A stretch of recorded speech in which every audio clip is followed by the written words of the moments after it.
Bonjour à tous et bienvenue sur Open Mind. Aujourd'hui, j'ai l'honneur d'avoir avec moi Maxime. Ça va Maxime? Impeccable, et toi? Ça va très bien. Alors, tu es pilote de ligne depuis 5 ans. Un peu plus, Un peu plus maintenant? 7-8 ans, ouais. 7-8 ans maintenant? Ok, depuis 7-8 ans. Et tu fais principalement des vols de moyens et courts courriers partout en Europe. Aujourd'hui, on va revenir sur ton parcours, sur aussi, tu as été fondateur de Mon Coach Aéro, qui est une alternative aux jeunes pour réaliser leur rêve de devenir pilote sans passer par les voies classiques en dépensant des sommes énormes. On va revenir là-dessus de pourquoi ce choix et comment ça fonctionne. Et après, un peu plus sur des questions sur le métier de pilote et tout ce qu'il y a autour. Est-ce que ça te va? Impeccable, avec plaisir, c'est parti. Alors, déjà, j'ai envie de savoir, c'est comment t'es venue l'idée de devenir pilote? Est-ce que c'est depuis toujours ou comment ça s'est passé? Pas vraiment, c'est pas forcément une vocation comme on peut penser. Je sais qu'il y a beaucoup de personnes qui se lancent dans ce métier-là parce que depuis tout petit, ils veulent vraiment faire ce métier-là. Moi, j'ai toujours été impressionné par les vols, les avions, l'aéronautique. Et c'est vrai que moi, c'était surtout l'aspect technique tout simplement de l'industrie qui m'intéressait. C'est pour ça qu'initialement, j'avais fait des études d'ingénieur. Et en fait, pourquoi je ne m'étais pas lancé finalement là-dedans, c'est parce que je pensais que c'était inaccessible, qu'on ne pouvait pas y arriver. Donc j'ai vraiment appris et surtout compris qu'on pouvait commencer dans ce métier-là un petit peu tard, parce que j'avais trop de préjugés sur ce métier. Et donc ça a pris un petit peu de temps. Ouais. Du coup, au départ, tu avais une ingénieur dans l'aéronautique. Et c'est à quel moment tu t'es dit, en fait, je vais passer de ingénieur à pilote? C'est très simple. Quand j'ai commencé mes études d'ingénieur initialement, que j'ai d'ailleurs commencé via quelque chose qui n'a rien à voir, c'était une passerelle où j'ai fait conducteur de travaux. Donc j'ai fait ingénieur et c'est pendant mes études d'ingénieur où je me disais, mais en fait, bon, ok, c'est très technique, c'est sympa, mais on sait jamais trop ce qu'on va faire en fait. En sortie d'école d'ingénieur, ça reste un titre, c'est super. Oui, tu as accès à tout, c'est un peu le Graal des études, je trouve. C'est là que tu veux faire du commerce derrière, de l'ingénierie, de la finance, tu peux vraiment tout faire. Exactement. Et c'est quand j'étais dans mon stage de fin d'études que j'ai fait dans une entreprise de consulting, une grosse entreprise de consulting. Et je pense qu'il y a beaucoup de personnes qui sont dans cette situation devant un tableur Excel et je me disais mais qu'est-ce que je fais là en fait? Donc c'était cool, mais en fait j'avais la finalité, je ne savais pas trop vraiment ce que j'apportais, j'avais besoin de quelque chose de plus technique et vraiment avec une plus-value et c'est comme ça où j'ai commencé un peu à me renseigner sur ce que je pouvais faire et le métier de pilote, auquel je pensais depuis quelques années quand même, est venu et ça a fonctionné. Et là ça se passe comment du coup? Tu veux devenir pilote, du coup tu te dis que tu vas passer par la voie classique qui coûte assez cher, c'est à peu près 100-150 000 euros, c'est ça?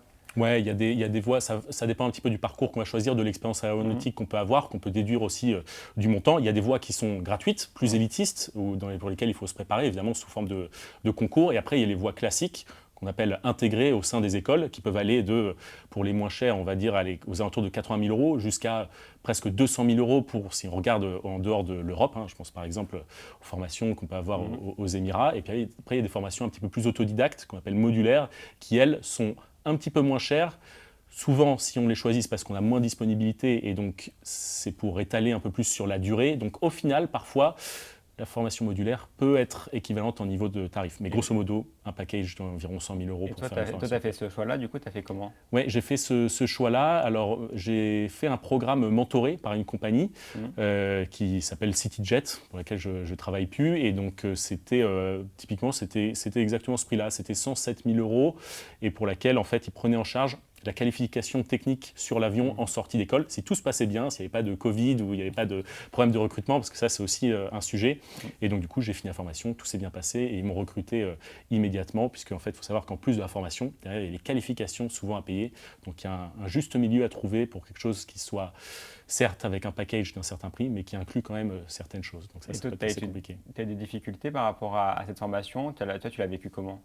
La formation, elle est exigeante. C'est une formation qui est vraiment accessible. Ça, je suis catégorique là-dessus. Tout le monde peut rentrer dans ces formations-là. Par contre, ce n'est pas simplement ouvrir la porte et puis piloter des avions. Il y a vraiment un bagage technique déjà à avoir pour pouvoir suivre toute la partie théorique. Souvent, la partie théorique, j'ai la sensation qu'elle est un peu bâclée parce que maintenant, c'est des banques de questions. On va cliquer pour avoir un certain score pour pouvoir réussir cette première partie d'examen qui dure entre 6 à 9 mois. Maintenant, c'est un peu plus long. Quand je l'ai faite, moi, ça a duré 6 mois. Maintenant, c'est plus étalé sur le temps. Et donc, du coup, malheureusement, il y a des personnes qui passent cette phase-là alors que peut-être qu'ils n'ont pas forcément les prérequis, mais tant mieux. Et derrière, il y a aussi la partie vol qui est quand même exigeante. C'est pas vol pour emmener des amis en Europe. Il y a cette partie vol aux instruments qui est hyper intense.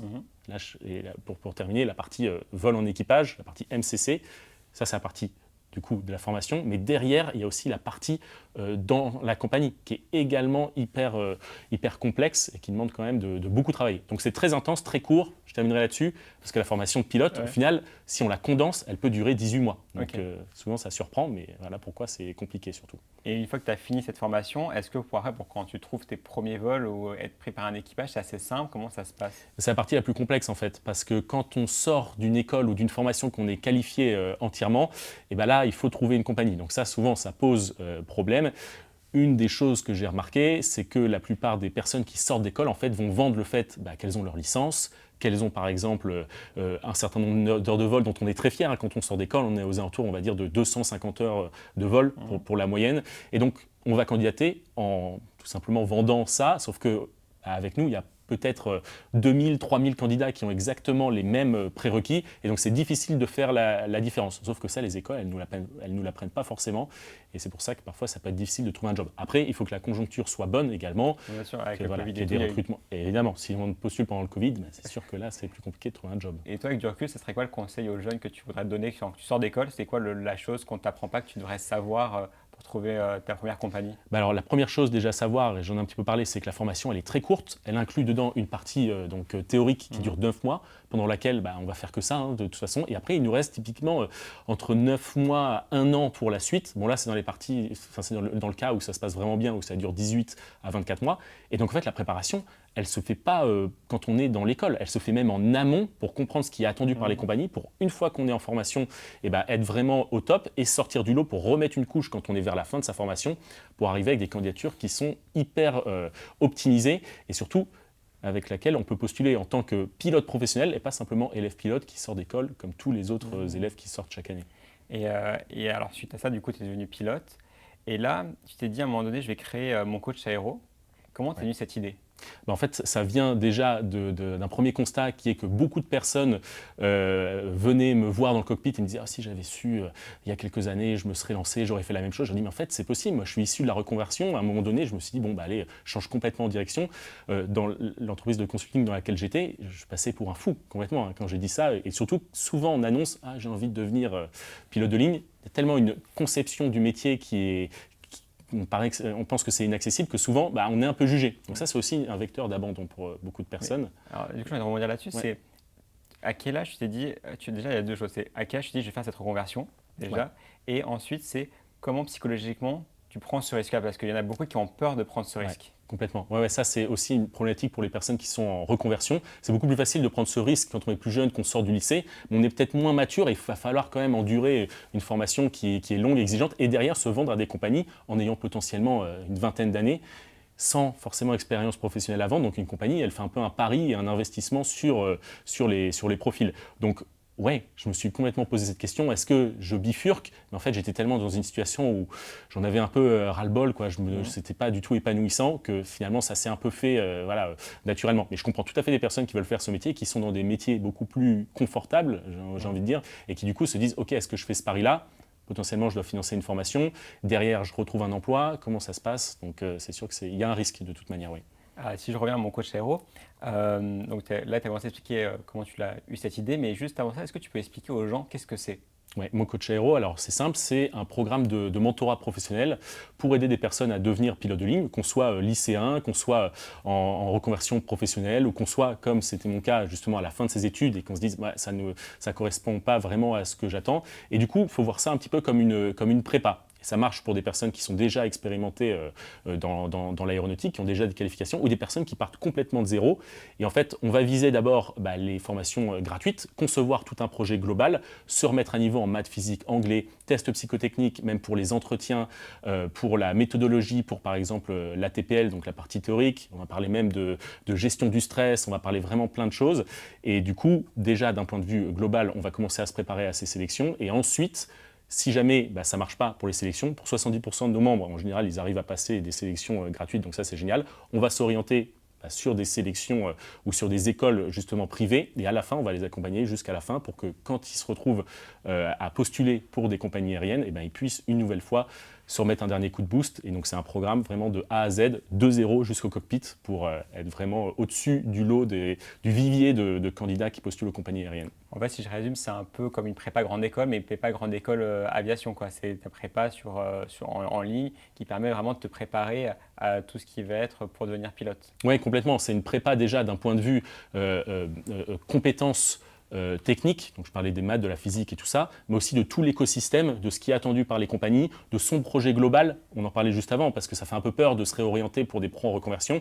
Donc déjà de voir la faisabilité, mais ça va même plus loin parce qu'on va parler de l'aspect médical, on va parler même de l'aspect financier. Il y a tout cet aspect aussi communautaire, puisque souvent ce projet-là, on a tendance à l'abandonner parce que on en parlait, souvent on se dit pilote de ligne, ok, bon, c'est peut-être pas fait pour moi, on a un premier échec, on postule à une candidature. Voilà, donc souvent, quand on est tout seul, le projet, il prend beaucoup de temps quand on a des échecs, parfois 2-3 ans, 4-5 ans, même il y a des personnes qui me contactent, ça fait 15 ans qu'elles pensent à ça et qu'elles commencent et qu'elles arrêtent. Et donc du coup, non, c'est clair que c'est vraiment l'aspect communautaire fait que les personnes sont tout le temps motivées et se retrouvent face à d'autres personnes qui ont les mêmes profils qu'elles et qui ont aussi eu des échecs ou des réussites. Et donc ça motive vraiment sur le long terme. Est-ce que jusqu'à quel âge on peut devenir pilote? C'est genre à partir de, est-ce que genre à 30 ans on peut devenir pilote de ligne, à 35 ans, c'est quoi l'âge maximum on pourrait... Alors l'âge maximum, en fait, théoriquement, il n'y en a pas. Le truc, c'est que derrière, il va falloir être recruté par une compagnie aérienne et forcément, une compagnie aérienne, plus on est âgé, plus c'est compliqué de pouvoir tirer quelque chose un peu de ces candidats-là. Donc si on commence une formation et qu'on commence aux alentours de 45 ans, ça devient compliqué. C'est pas impossible, mais ça réduit vraiment les chances d'être recruté. Ça, c'est vraiment... Et encore de la marge, voilà. Si à 45 ans, tu peux encore être recruté. Ouais, mais commencer une formation à partir de 45 ans, on prend quand même vraiment un risque. Voilà. C'est pas ce que je conseillerais.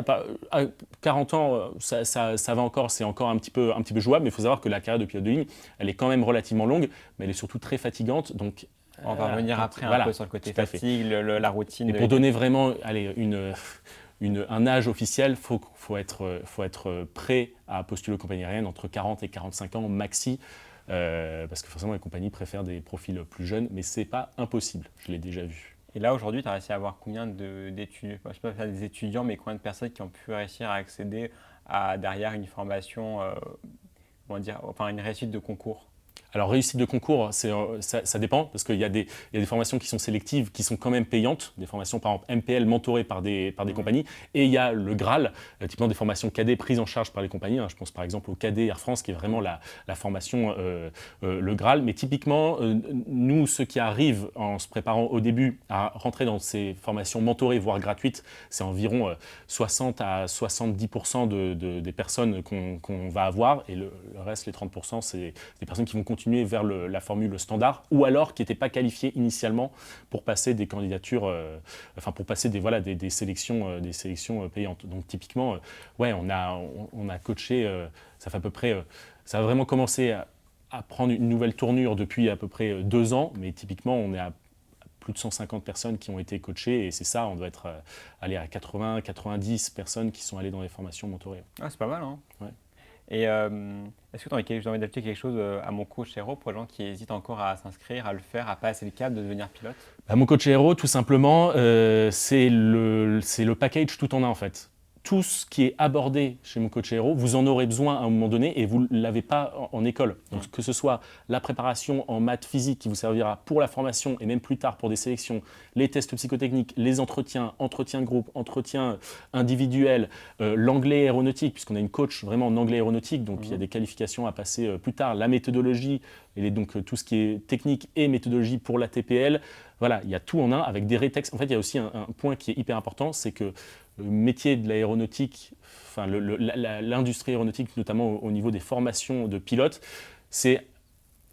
j'ai fait cette observation que c'est souvent un peu tout le monde est là à se tenir par la main, allez c'est génial, on partage tout, mais en fait c'est très concurrentiel. Et donc le problème c'est que si on fait ça sur Instagram, sur Aéronet, qui est un forum en ligne, ou d'autres environnements, les informations qui circulent souvent elles sont un peu biaisées, on se tire un peu dans les pattes. Au sein de mon coach aéro, cette communauté, ça permet vraiment qu'il y ait un échange libre d'informations, parce que tout le monde et ben en fait est au même endroit et à bénéficier d'expériences de plus anciens.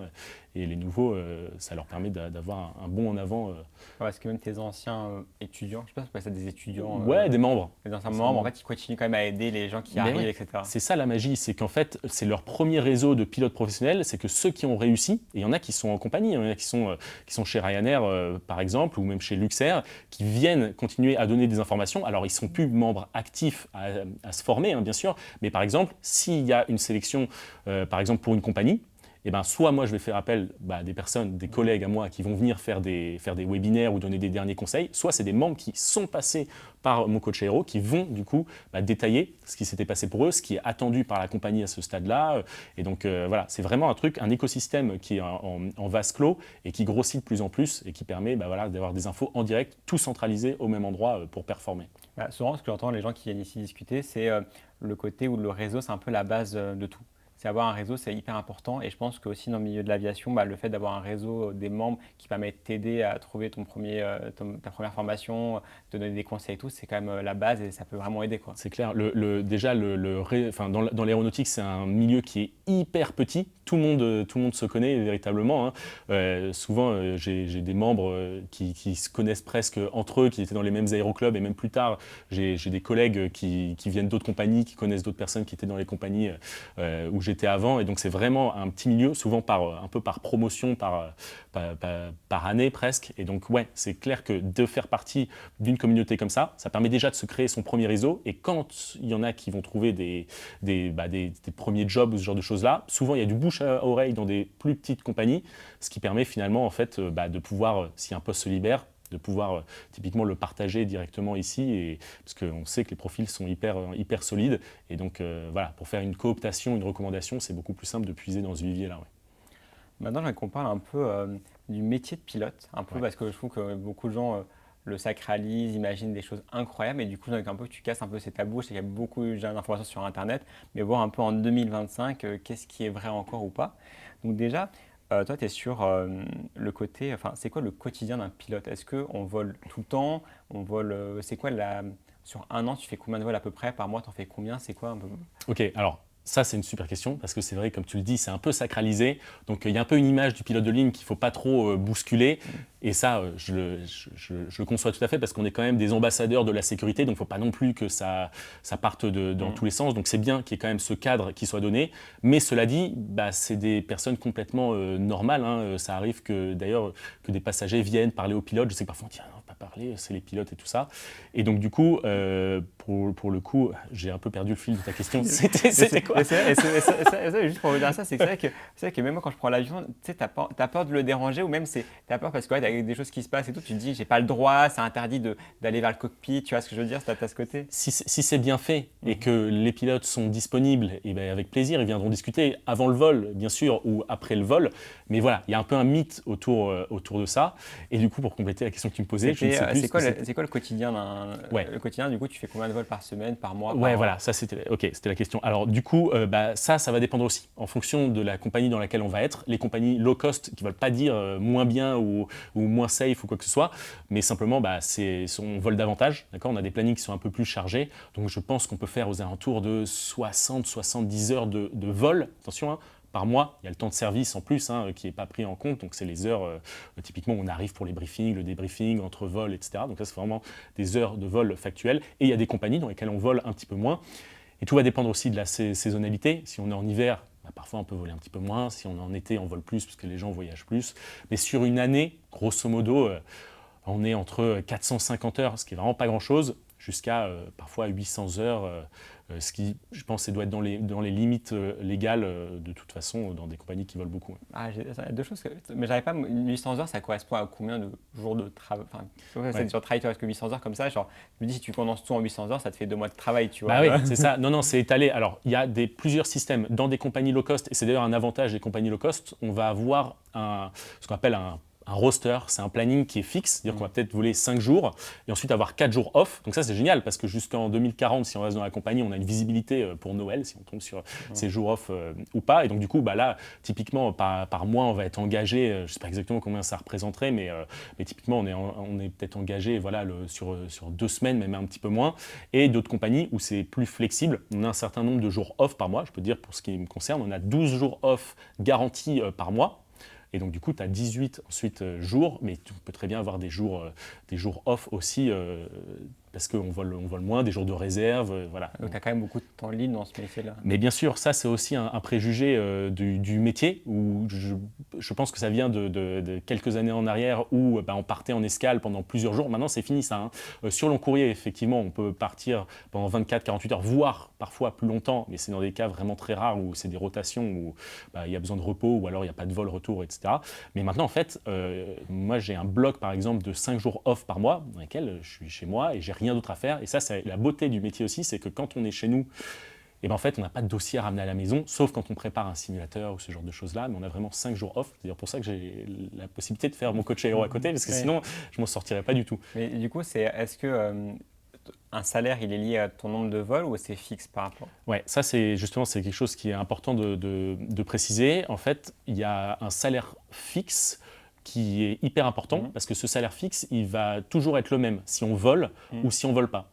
Dans certaines compagnies, par exemple des low cost en Europe, on va avoir un salaire fixe très faible, mais si on vole beaucoup, on va avoir des primes de vol, on va avoir des primes de découcher quand on est à l'hôtel, on va avoir différentes primes, on arrive à un salaire qui est convenable. Mais par contre, si on est malade, si on est en vacances, si la compagnie n'a plus de vol, on se retrouve à des salaires qui sont très faibles et parfois qui frôlent avec le SMIC. Donc c'est vraiment très faible pour ce métier-là qui est quand même assez intense.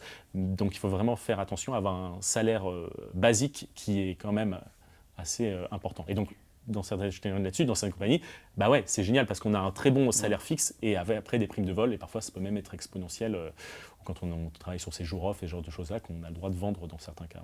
Et alors, tu disais un truc justement intéressant avant, c'est le métier de pilote, ton métier, c'est que quand tu es dans l'avion ou tu as des choses que tu dois préparer en amont? C'est quoi la vie Là, je me dis, conducteur de train, ça fait que pendant qu'il conduit le train. Un pilote d'avion, ça se passe comment? Ouais, donc tu as le métier justement opérationnel qui commence depuis la salle de briefing. On commence à briefer le vol, toutes les particularités du vol, avec aussi, moi je suis copilote, officier pilote de ligne, et donc avec le commandant de bord qui lui est vraiment le patron, chef de la sécurité et de l'équipage dans sa globalité. On prépare le vol, le carburant, les différents vols qu'on va faire, on choisit qui va faire tel ou tel vol. Si on part pour par exemple 4 vols sur la journée, parfois 5, ça peut arriver. Jusqu'à 5 vols dans la journée? C'est assez rare, mais ça peut arriver, et dans ces cas-là, c'est assez intense. Ouais, c'est pour ça que sur court courrier, c'est possible, sur long courrier, évidemment, que ça n'existe pas. Briefing avec le personnel navigant commercial, et ensuite le vol en lui-même. Parfois même un petit débriefing, ça peut arriver dans certains cas, mais la plus grosse partie du travail, en tout cas qui est encore plus intellectuelle, c'est la préparation des simulateurs de vol qui arrivent, c'est à peu près tous les 6 mois, typiquement, où on est justement challengé dans des situations qui normalement ne sont pas censées se produire en vrai, parce qu'on espère toujours que l'accident ne se produise pas. Mais voilà, des pannes moteurs, des feux moteurs, des problèmes électriques, des problèmes hydrauliques. Et donc ça, bien sûr, sur nos jours off, on les travaille. Mais comme je te l'ai dit, c'est tous les 6 mois. Donc le gros du travail se fait dans ces périodes-là. Mais le but, c'est aussi de maintenir ses compétences sur le long terme. Donc ça fait pas mal de relire un petit manuel de temps en temps. Ça qui vient, c'est ce que je voyais beaucoup, c'est que quand tu es pilote de ligne, en fait, tu as toujours ce côté, on va voir si tu es toujours apte à piloter, en fait, à ce côté, à ce suivi pour être sûr que tu puisses encore piloter des avions demain. Complètement. Il y a une remise en cause permanente, et donc ça se passe même au sein des équipages. Si par exemple on a un collègue qui n'est pas aux normes, ça se voit tout de suite. Alors, il y a ne pas être aux normes et revenir de 3 semaines de congé où il faut se remettre un petit peu dans la boucle. Ça ne remet pas du tout en cause la sécurité, mais voilà, on peut être un petit peu rouillé. Mais par contre, ça peut aussi élever quelques doutes. Donc ça peut déjà, à ce point de vue-là, on est toujours un peu challengé par son collègue pour être toujours au top. Derrière, en plus des simulateurs, on a des examens en vol. Donc c'est-à-dire que sur la ligne, vraiment avec des passagers, on va avoir un examinateur qui va venir et on est évalué en direct. Ça aussi, c'est à peu près tous les 6 mois ou tous les ans.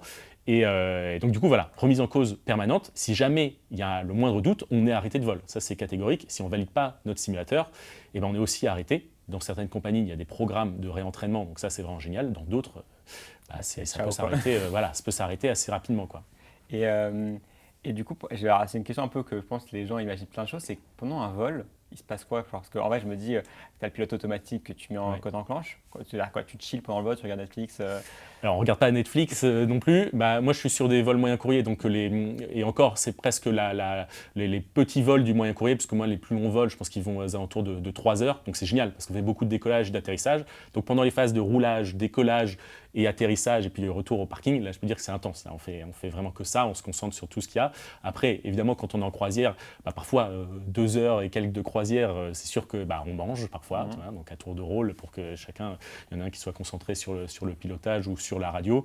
Et puis voilà, on discute, beaucoup de discussions avec son collègue, donc il faut bien s'entendre. Et d'ailleurs, si je peux me permettre de rebondir là-dessus, c'est un des gros sujets en fait je pense du métier, d'ailleurs on appelle ça le CRM, le Crew Resource Management. En fait, tu es enfermé avec une personne pendant plusieurs heures, voire plusieurs jours, parce que parfois tu pars pendant une rotation de plusieurs jours, avec une personne que tu ne connais pas, ni d'Ève, ni d'Adam, tu ne sais pas du tout, tu n'as jamais vu, et tu dois discuter avec elle. Parfois, il y a des affinités super, parfois, bon, c'est plus complexe, mais tu vois, tu dois jouer là-dessus. Et imagine que si jamais tu t'entendais pas avec cette personne, c'est pas que tu t'entends pas avec elle, mais s'il y a t'as pas vraiment d'affinité, il y a une panne ou quoi que ce soit, il faut que tu gères justement ce problème-là, tu vois. Donc il faut que la connexion quand même se fasse, et ça c'est dans le cockpit, mais aussi dans la cabine avec ses collègues et tout ça. Donc ça c'est hyper important ce point de vue-là pour. Et ça t'est déjà arrivé de ne pas t'entendre du tout avec quelqu'un en vol? J'ai eu quelques petites expériences avec des collègues que je détaillerai pas là, mais ils devaient être dans un mauvais jour, c'est pour ça. Et c'est quoi alors le Graal pour un pilote de ligne? Le Graal pour un pilote de ligne, ce serait de piloter le Concorde, peut-être. Non, mais est-ce que c'est une question de compagnie? Est-ce que c'est une question de faire des longs courriers? Ouais, je pense que quand on est jeune pilote, le Graal, c'est effectivement de faire du long courrier. D'accord. Et donc, du coup, des avions plus gros, de faire, d'aller dans des pays qui font rêver ou des aéroports qui font rêver. Je sais pas, à Tokyo, à Rio, même se poser à New York, voilà, tout ça, ça fait vraiment rêver sur des grosses machines.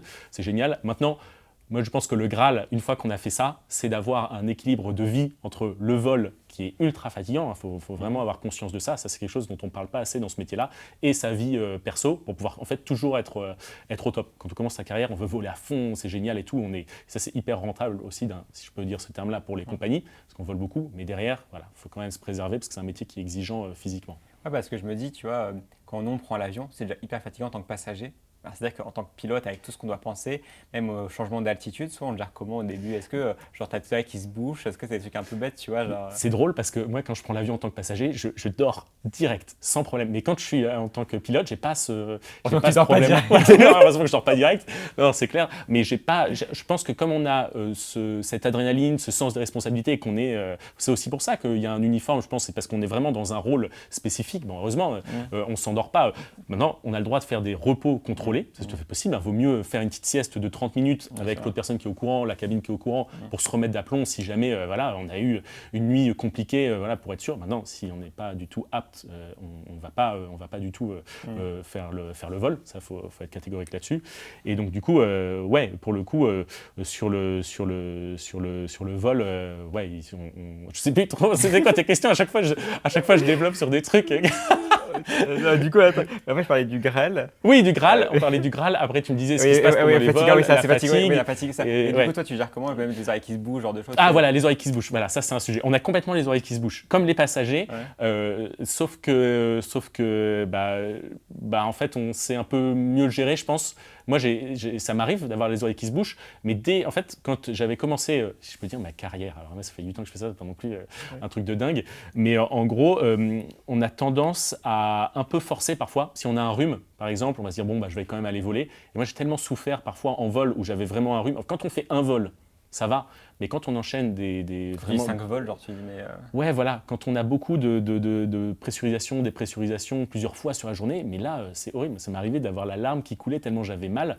Donc là, pour le coup, on réduit le taux de descente pour que ça se passe bien. Et d'ailleurs, les passagers qui ont ces problématiques-là, il ne faut pas hésiter aussi à le dire du coup aux hôtesses, aux stewards, donc les personnels navigants commerciaux, pour que les pilotes le prennent en compte. On va démarrer la descente un petit peu plus en amont pour descendre plus doucement et du coup ça réduit un peu l'impact sur les oreilles mais c'est pas non plus Ah, magique. on peut, si on a vraiment des problèmes d'oreilles, de demander comme ça aux stewards et aux hôtesses de Ouais. pouvoir un peu réduire la. Ils ont leurs petits tricks pour pouvoir réduire ça avec des gobelets, des petites serviettes chaudes, des genres de choses-là. Mais les pilotes, on peut le prendre aussi aussi en amont pour éviter de descendre trop rapidement. Même si bon, la cabine, elle descend à un taux standard, mais parfois, c'est quand même important de l'anticiper.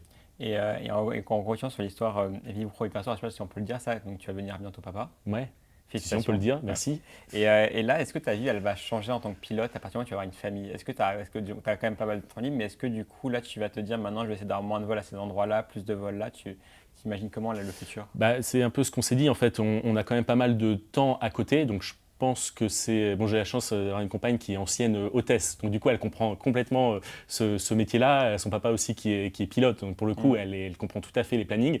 Maintenant, elle est super, je pense qu'elle va s'occuper du bébé ou même plus tard de ma fille quand elle sera même plus grande. Et puis moi quand je reviens, c'est partage des tâches aussi et en fait c'est presque plus simple qu'un métier, j'ai envie de dire, standard. On va peut-être commencer à partir de chez soi à 8h, revenir à 19h. Là c'est presque complexe, on n'a presque pas besoin de nounou puisque sur certains jours, si j'ai 5-6 jours off, c'est pareil, et si j'ai travaillé que le matin, j'ai l'après-midi de libre. Donc c'est une organisation, mais en fait, elle est beaucoup plus simple, je pense, que ce qu'on peut imaginer. Parce que je suis sur un courrier. Sur un courrier, je pense que c'est autre chose. Mais du coup, tu veux quand même, enfin, si demain proposer sur le long courrier, tu le ferais aussi, ou est-ce que tu dis, vu que maintenant j'ai une famille, je peut-être ferais pas? Je pense pas que je me ferais des freins par rapport à ça. Je pense que ma compagne aussi m'accompagnerait là-dedans, parce que c'est quand même un peu un but aussi en tant que pilote de pouvoir piloter des avions plus gros. Je pense que c'est toute une question d'organisation. Hein. Voilà, faut s'adapter et puis ça fonctionne pour d'autres personnes. Donc je suis sûr que ça fonctionnerait pour moi. J'ai envie d'aller sur un peu sur des anecdotes un peu de ta vie de pilote. Est-ce que tu as des moments, enfin le moment le plus improbable que tu aurais vécu lors d'un de tes vols? Ouais, j'ai eu pas mal de moments improbables. Je vais en raconter un que j'ai pas encore raconté. Je crois que je l'ai raconté juste dans une interview qui a pas eu beaucoup de visibilité. Mais j'ai eu vraiment, et je sais que ça paraît complètement aberrant, je pense que j'ai vu un ovni. Alors je dis ça, je sais qu'on va me dire, ah, t'es complètement fou et tout. Je crois pas du tout à ces trucs-là, vraiment. Mais je faisais un vol entre Stavanger, non, c'était Trondheim, donc c'est en Norvège, et Stavanger. Parce que là, je me suis dit, mais là, tu pars de où? Ouais, je parle complètement. En fait, je pense à ça parce que j'en ai parlé il y a pas longtemps à un collègue quand on allait justement, en Suède, pas très loin. Et en fait, il y a eu une lumière qui s'est mise sur l'horizon, mais hyper brillante. Vraiment, c'était pas un truc normal. Donc, dans ces endroits-là, il y a beaucoup de plateformes pétrolières. Donc on pensait que c'était ça initialement, ou que c'était un phare, enfin bref, on s'imagine n'importe quoi, et on regarde, on se dit mais c'est quoi ce truc et tout. Et en fait, cette petite lumière-là, et je garantis que c'était pas du cockpit de l'avion ni rien, elle a bougé à droite, mais de l'équivalent, je sais pas, à cette échelle-là, c'était de 50 km en une seconde, elle est revenue, elle est repartie de l'autre sens. Vraiment, c'était trop bizarre. Et puis après, bam, elle a disparu. Donc je me suis renseigné sur ce phénomène-là, et donc apparemment, il y a ça s'appelle des tic-tac, okay, ça paraît complètement aberrant que je raconte ça, qui sont hyper lumineux, qui parfois se rapprochent même des avions, je ne sais pas ce que c'est, donc ça pour moi ça a été hyper bizarre, et voilà. Dans un truc plus normal, maintenant il y a beaucoup de pilotes qui s'étonnent des trains de satellites Starlink, qui parfois passent, et on les voit très bien, tous les petits satellites à la queue leu, et donc parfois on se dit c'est quoi ce truc-là? Ça on peut l'identifier, mais ce que j'ai vu, impossible de dire ce que c'était. Ah ouais, ça veut dire que c'est un truc qui s'appelle tic-tac, et du coup quand tu vas sur Internet, ils disent quoi les gens Ça ressemble à un tic-tac en fait, donc un tic-tac lumineux, je sais pas, parce que toutes ces interviews-là, c'est des trucs un peu complotistes, donc je regarde ça d'un œil en me disant je sais pas trop ce que c'est. Il y a un pilote français qui est plutôt connu, qui s'appelle Jacques Kring, qui a volé sur plein d'avions et qui lui, justement, parle de ces phénomènes-là un peu d'ovni, et donc du coup... voilà. Mais j'y croyais pas du tout, j'aurais jamais pensé que ce genre de truc-là puisse arriver. Et voilà. Une caméra embarquée, c'est au cas où. Ouais, ça se trouve, c'était un truc totalement normal, j'en sais rien, une lumière, un truc. Mais le fait qu'elle ait bougé comme ça, c'était un peu bizarre. Okay. Est-ce qu'il y a eu un moment donné où tu as eu peur en vol? Parce que je sais, souvent, quand on est passager, on peut avoir peur. Est-ce que ça arrive aussi d'avoir peur en tant que pilote? Alors, on n'a pas peur. Je ne pense pas que ça arrive qu'on puisse avoir peur parce qu'on connaît l'environnement, on connaît sa machine, on a quand même la possibilité de se reposer beaucoup sur l'équipage. En fait, c'est vraiment une chaîne d'action de la maintenance jusqu'à nos opérations, jusqu'à l'avion et puis jusqu'au pilote, etc. Et donc, on n'a pas peur. Franchement, je suis toujours serein. Par contre, il y a des moments de tension, des moments un peu plus stressants. Une approche, par exemple, de nuit avec de la neige, beaucoup de vent sur une piste un peu verglacée, c'est sûr que ça se prépare, ça s'anticipe beaucoup parce que on peut faire une sortie de piste si jamais on ne le fait pas correctement. Donc tous ces moments-là sont un petit peu stressants. Mais voilà, tout se passe bien et c'est d'où l'importance du briefing et de la préparation. Ouais, c'est vrai, ce qui est assez amusant. Alors, je ne sais pas si c'est vrai ce que je veux dire, c'est que j'ai l'impression que les passagers, le moment qu'ils ont le plus peur, c'est pendant la zone de croisière, alors qu'en fait, c'est à l'atterrissage, je crois, le moment le plus.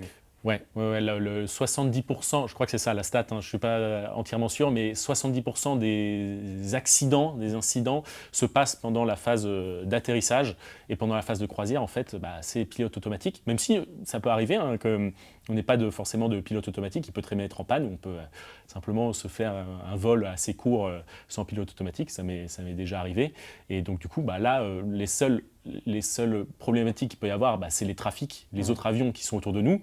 On a le contrôle aérien qui est là pour gérer tout ça. Et en cas de vraiment, s'il y a un problème, on a d'autres instruments pour pouvoir un petit peu savoir où sont les autres avions et les éviter si ça arrive. Et on va parler des turbulences dans un instant, je le sens. Non, en fait, ouais, la question des turbulences, après, on en a beaucoup parlé, mais c'est vrai que les gens, ils ont peur que l'avion se décroche des turbulences, mais c'est impossible, tout le monde dit. C'est impossible. Déjà que, par exemple, dans les turbulences, les ailes se cassent. Pourquoi ? Parce qu'en fait, quand on conçoit un avion, on a ce qu'on appelle le design limit load. Donc, c'est vraiment la contrainte qui peut être appliquée sur la structure limite, d'accord, qui est déjà structurellement plus solide que ce à quoi peut résister. L'environnement, oui, j'avais vu ça. C'était, oui, je crois que l'environnement maximum, je crois qu'il va encore plus loin que. Et c'est ça en fait, le truc, c'est qu'on a ce fameux design limit load qui est déjà hyper, qui couvre tout ce à quoi peut être exposé l'avion en termes de contraintes. Et à ça, on rajoute un facteur de 50% au niveau de la structure, qui est le design ultimate load. Et donc, du coup, c'est sûr qu'il n'y aura pas de rupture ni rien sur la structure. C'est plus le côté de, ta turbulence, c'est l'avion qui commence à tourner dans tous les sens, ce côté que tu vois souvent dans les films. Ouais, ça, c'est un peu drama, c'est un peu fiction et tout ça. Le décrochage, c'est un phénomène qui existe sur tous les avions, sur tous les aéronefs, mais on ne se retrouve pas dans ces situations-là, on l'évite absolument, c'est quelque chose pour lequel aussi on est formé si on se retrouve dans un décrochage. Mais donc voilà, c'est très safe en vol. Ça t'est jamais arrivé, toi, d'être en décrochage en vol, non, on va éviter que ça arrive. Par contre, dans le simulateur, on est 100% formé à ça. Ouais. On se met volontairement dans une situation de décrochage, par exemple. C'est comme si on n'avait pas de vitesse, tout simplement. Et donc, normalement, l'avion décroche, il commence à avoir une inclinaison. Mais en fait, les avions ne décrochent pas, en tout cas les avions de ligne, ne décrochent pas de façon un peu spectaculaire, comme on peut voir sur des plus petits avions. C'est plus, ils tombent un peu comme une feuille morte, tout simplement. Donc, si on a une altitude assez élevée, on peut tout à fait rattraper un avion dans cette situation. Le problème, c'est si ça arrive à des altitudes plus basses, comme on a besoin quand même d'une certaine hauteur, une certaine altitude pour rattraper l'avion, c'est là où forcément il peut y avoir des accidents. Ouais. Et en parlant d'accidents, c'est vrai que, alors moi je vois beaucoup sur les réseaux sociaux en ce moment il y en a moins, mais c'est une vague un peu d'accidents, c'est avec en Corée, aux États-Unis, il y a eu quoi aussi au Népal, etc. J'en ai regroupé à peu près 7. Est-ce que toi tu l'as vu un peu ce côté-là où il y a eu un peu plus d'accidents qui a été médiatisé?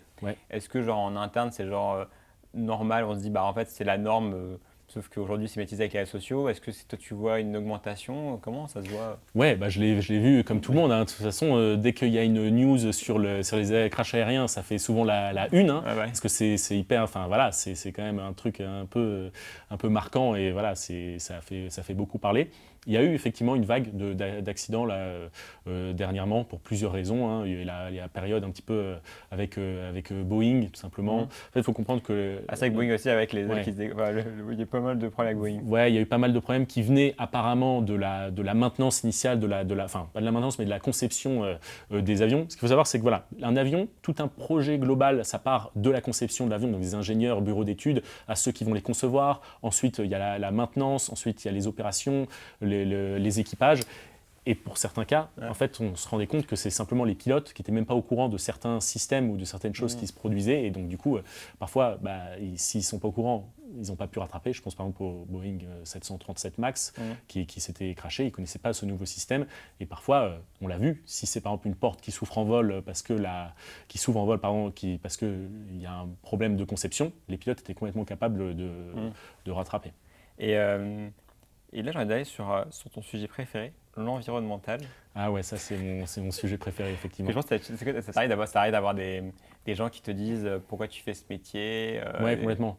C'est un sujet hyper touchy au final, parce que on a parfaitement conscience que c'est quand même une industrie qui pollue. Moi, par contre, je suis convaincu que en fait, faut être acteur de tout ça. Donc ça se passe en interne, ce combat-là. Je ne suis pas du tout insensible justement à ces problèmes écologiques. Maintenant, il y a beaucoup d'efforts qui sont aussi faits. Moi, je pense qu'on a une industrie, particulièrement en plus en France, en Europe, avec Airbus, qui est génial, qui est complètement en permanence dans l'innovation. Si on stoppe toutes ces innovations-là, finalement, on ne fait que retarder la possibilité un jour d'avoir vraiment une aviation durable et verte. Et donc, les nouveaux carburants, le fait qu'il y a maintenant notamment avec l'arrivée de l'intelligence artificielle, par exemple, on va peut-être pouvoir avoir des trajectoires hyper optimisées, des niveaux de vol optimisés, des avions beaucoup plus performants en termes de carburant.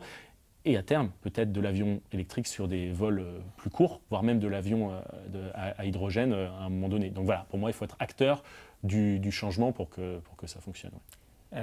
Mais tu as répondu à toutes mes questions. Je savais en fait, comme j'avais un peu préparé celle-là, je savais ce qui allait être enchaîné derrière, donc excuse-moi. T'inquiète.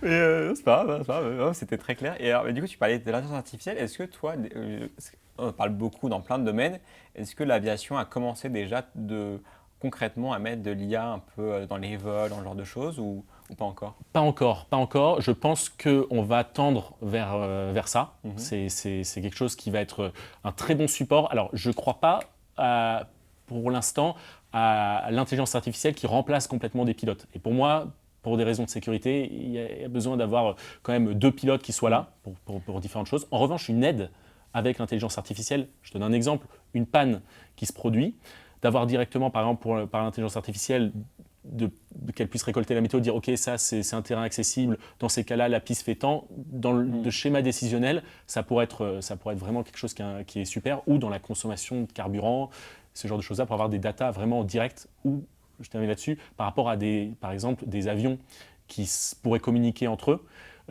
typiquement des orages, quelle a été la trajectoire la plus optimisée, quelle serait la meilleure chose dans ces cas-là, voilà, avec toute une data. Par exemple, on a le Wi-Fi maintenant à bord avec justement des Wi-Fi hyper performants, de l'analyse météo en direct, tout ce genre de choses-là, pour vraiment être tout le temps dans l'optimisation du vol, du carburant, même, ça va plus loin, même de la maintenance derrière, on fait de la maintenance prédictive et ce genre de choses-là. Donc ça arrivera à un moment donné, mais ça ne va pas remplacer, je pense, les pilotes, en tout cas pour l'instant. Parce que j'avais vu sur Internet, il disait que l'IA allait peut-être remplacer le copilote pour avoir peut-être qu'un seul pilote pour réduire des coûts. Ça, c'est pas du tout réel, ça, ou c'est... Moi, j'y crois pas pour 2 raisons. La première, c'est que pour l'instant, je pense que les personnes qui prennent l'avion ne sont pas encore prêtes à pouvoir monter à bord d'un avion où il n'y a vraiment que de l'IA et qui remplace un pilote. Et de l'autre côté, bon là, s'il y avait un pilote à côté, je ne sais pas, je pense qu'on tendra peut-être un jour vers du pilotage monopilote. Ça ne veut pas dire qu'il y aurait pas 2 pilotes dans l'avion. Peut-être qu'il y en a un qui se reposerait et un autre qui serait aux commandes. Je ne sais pas du tout, je n'ai pas forcément de perspective là-dessus. En revanche, pour revenir un peu sur l'intelligence artificielle dans sa globalité, il y a des gros problèmes d'éthique. Si par exemple il y a une panne grave et qu'il y a par exemple un crash et que il faut ou alors vraiment il y a un problème, double panne moteur qui est vraiment, là je vais dans l'extrême, voilà. Mais prenons ce cas-là, et si jamais l'avion doit choisir par exemple d'atterrir quelque part en étant complètement dégradé, ce qui va choisir ce village-là, cette ville-là, sur qui ça va reposer derrière? Sur l'IA, sur le concepteur, sur les constructeurs. Donc il y a tout ce problème d'éthique, je pense, qui est encore à travailler là-dessus. C'est un peu comme l'histoire de la voiture électrique, est-ce que si quelqu'un qui trace la route, est-ce qu'elle doit s'arrêter et mettre en danger le pilote, ou est-ce qu'elle doit mettre en danger la personne qui traverse? C'est le paradoxe. Est-ce que je vais à droite ou à gauche? Est-ce que je tue une personne ou j'en tue Ouais, c'est ça. Ouais, non, c'est clair. Il n'y a pas de bon choix, et c'est vrai que c'est toujours... Voilà, donc ça, par rapport à ça, je pense qu'on n'y est pas encore. Mais en tant qu'aide, vraiment support pilote, je pense que ça arrivera. Et là, sur l'aviation moderne, en tout cas sur le pilotage moderne, c'est vrai qu'on est déjà bien assisté par des systèmes électroniques Et encore, moi, je ne suis pas sur un avion ultra moderne. Il reste quand même moderne, mais sur des avions long courrier beaucoup plus récents, je pense à l'Airbus A350, c'est sûr que là, c'est très, très automatisé. Et d'un moment, l'IA viendra peut-être un peu jouer un peu comme dans Iron Man, une espèce de Jarvis, qui pourrait donner même par la voix, hein, pourquoi pas, ce genre de choses-là, ça pourrait arriver. Alors, je suis peut-être un peu vraiment futuriste là-dedans, Ça et va arriver un jour. peut-être que ça arrivera. Ouais. Ce que je vois aussi, c'est une grosse amélioration, par exemple, en termes de formation des équipages, notamment dans les simulateurs, avec, par exemple, de la réalité augmentée. Tu vois, tu mets un casque, et en fait, alors je ne sais pas du tout comment ce sera vécu par les équipages, mais tu vois, quand on simule, par exemple, un feu moteur, alors, il n'y a pas de feu dans le Tu mets un simulateur. casque. Tu vois. Ok. Et donc de réussir à former vraiment dans une situation qui paraît presque réelle, où tu vois vraiment des choses, peut-être que d'un point de vue sensoriel de tout ça, on pourrait vraiment améliorer cette chose-là. Et Avec donc, de la VR et des trucs comme ça. complètement, ou reproduire à l'identique grâce justement à l'IA. Par exemple, il s'est passé tel incident, qui n'est pas du tout un incident grave, mais en fait, à chaque fois qu'une problématique se passe en vol, il y a toujours un rapport qui est fait avec un retour d'expérience, et ce serait génial de pouvoir collecter toutes ces datas, et après, ok, vous avez fait ça, on va essayer, ça s'est bien passé, super, on va essayer de reproduire la même situation en simulateur et voir comment des collègues, par exemple, se seraient comportés pour vraiment toujours être dans une amélioration continue et que ce soit toujours voilà, la meilleure solution de par les expériences des autres pilotes qui ont vécu cette situation, qui soit choisie. Je sais pas si tu as vu sur les réseaux sociaux, il y a pas longtemps, la théorie de l'aéroport où des gens venaient genre 15 minutes avant leur vol, 20 minutes avant leur vol, et ils y arrivaient, certains arrivaient avant leur vol, et du coup tu vois plein de vidéos de gens qui ont essayé, qui ont réussi, et d'autres qui ont raté leur vol. Ouais, donc souvent c'est pas confirmé, il y en a qui arrivent et du coup la porte d'embarquement est fermée. Donc c'est sûr que souvent on arrive vraiment très tôt à l'aéroport. Et je veux te dire, moi ça m'arrive aussi de le faire quand je pars en voyage, c'est clair, mais quand je suis en tant que pilote, c'est sûr que au final, nous, en tant qu'équipage, en tout cas dans ma compagnie, on arrive à l'aéroport 1 heure avant le vol pour le briefing. Bon, souvent on arrive un petit peu en avant, mais du coup on arrive à l'avion presque 35-30 minutes avant, parfois un petit peu plus. Et donc du coup, certaines personnes, effectivement, valident cette théorie par le fait qu'ils arrivent à passer la sécurité à temps, mais ce n'est pas une théorie vraiment validée, mais parfois c'est sûr que d'arriver 3 heures avant, ce n'est pas forcément justifié en fonction des temps d'attente. Mais du coup, c'est-à-dire que là pour toi, ça serait quoi le temps minimum que tu pourrais genre arriver avant un vol, tu vois? Genre tu n'as pas de bagage cabine et tu fais un vol en interne, c'est-à-dire en Europe, tu vois, tu es en Europe, donc tu n'as pas de bagage, t'as pas de bagage soute, donc c'est vrai que tu peux directement passer le boarding. Tu pourrais arriver combien de temps à l'avance, tu penses? Bon, je ne veux pas être responsable de personnes qui ratent leur vol à cause de ça, mais typiquement, si on arrive 1 heure avant, pour moi ça passe, hein, parce qu'en fait, ça passe largement, parce qu'en fait, derrière, il y a la fermeture aussi des portes. Donc, et il y a aussi le début de l'embarquement qui prend quand même un petit peu de temps. Hein. Sur un avion à 320, on peut prendre presque 20 minutes, je pense, ça doit être à peu près ça. Donc si en 1 heure, c'est-à-dire qu'il resterait, on a le temps de passer la sécurité et tout ça, ça va assez vite, mine de rien. Il ne faut pas qu'on ait forcément de bagages à enregistrer, mais si encore une fois on arrive le dernier, il n'y aura pas d'attente. Donc en fait, tout ça se valide dans une certaine time frame, je dirais entre 40 minutes et 1 heure, je pense que ça passe. Et je peux me permettre de faire une petite comparaison. Quand j'étais basé initialement à Copenhague, je voyageais en tant que GP, c'est-à-dire que j'ai des billets qui sont moins chers, mais surtout, en fait, on rentre s'il y a de la place dans l'avion. Et parfois, ça m'arrivait de me poser, d'avoir presque l'avion, ce que j'allais prendre pour rentrer à Paris, qui est en train d'embarquer. Et du coup, j'arrivais en courant à réussir à avoir le vol en tout dernier. Mais c'est parce que j'étais aussi déjà dans l'aéroport et tout ça et que j'avais pas de sécurité à passer. Il n'y a pas la chose où, à partir du moment où tu vas passer la sécurité, en fait, tu es enregistré et du coup, tu as les appels en mode on attend. Du coup, c'est pas genre si tu arrives genre 15 minutes avant et tu passes l'enregistrement, ils peuvent pas partir sans toi parce qu'ils savent que tu es dans l'aéroport. Alors, ils peuvent 100% partir sans toi. Simplement, effectivement, ils vont savoir que tu as passé la sécurité et donc tu es potentiellement au duty free et que tu n'es pas. Voilà, ça, c'est pour ça qu'on scanne en fait. On scanne à chaque fois. Mais si l'avion doit partir, l'avion doit partir. Hein. Et donc parfois, c'est les portes se ferment et c'est tout. 1 heure, 45 minutes maximum, mais pas 20 minutes, quoi. Ouais, je dirais même, regardez ce qui est marqué sur votre billet, comme ça je me dédouane de ça. Et puis aussi, en fait, faut pas non plus, je pense que c'est aussi une question de fluidité dans les aéroports. Voilà, si tout le monde commence à arriver vraiment au dernier moment, bah là, il va y avoir des embouteillages. Et puis finalement, bah, tout le monde va rater son vol, quoi. Ce qui n'est pas le but derrière, parce que derrière, il faut aussi tout réorganiser. Donc regardez ce qui est ce qu'il y a sur le billet, et ce sera très bien. Après, si vous voulez faire un petit défi en prenant le risque de rater le vol, voilà, je ne serai pas responsable de ça. Bah, en tout cas, merci Maxime pour cette interview. Avant de conclure, je voudrais que ça serait quoi pour toi le conseil que tu voudrais donner aux personnes qui ont envie de se lancer là, qui pensent que c'est inaccessible, que c'est un rêve? Tu leur conseillerais quoi à ces jeunes-là qui hésitent? Moi, je leur conseillerais de bien se renseigner. Ça, c'est un projet quand même qui demande de l'investissement personnel. Après, on a parlé un peu de l'investissement financier. Donc, de se lancer justement dans cette formation-là en étant sûr qu'ils sont faits pour ça, qu'ils ne viennent pas juste parce qu'ils ont vu une pub à la télé ou un post sur Instagram qui dit on peut devenir pilote. Ça, c'est la première chose. Parce que c'est un métier qui est certes magnifique, hein, c'est génial, mais il y a quand même pas mal de choses à côté, la fatigue, le fait que parfois on est dans des environnements un peu particuliers. Donc ça, il faut être vraiment prêt à ça, mais que tous ceux qui sont devenus pilotes, ils se sont lancés à un moment donné. Donc à force d'hésiter, ça prend beaucoup de temps, et parfois on abandonne son projet parce qu'on est soit jugé par des personnes qui disent que c'est impossible, soit parce que finalement on se décourage. Donc le but, c'est d'y aller, bien étudier, de ne pas se décourager, et si on y va à fond, et après c'est un métier qui colle à la peau toute la vie. J'aime penser à une question, mais à chaque fois que j'entendais ça, alors je ne sais pas si c'est un mythe ou pas, et pour revenir là-dessus, c'est à ce qui paraît, quand tu accouches dans un avion, tu as les vols gratuits à vie ou je sais pas quoi, par la compagnie. Ouais. Je ne crois pas que ce soit le cas.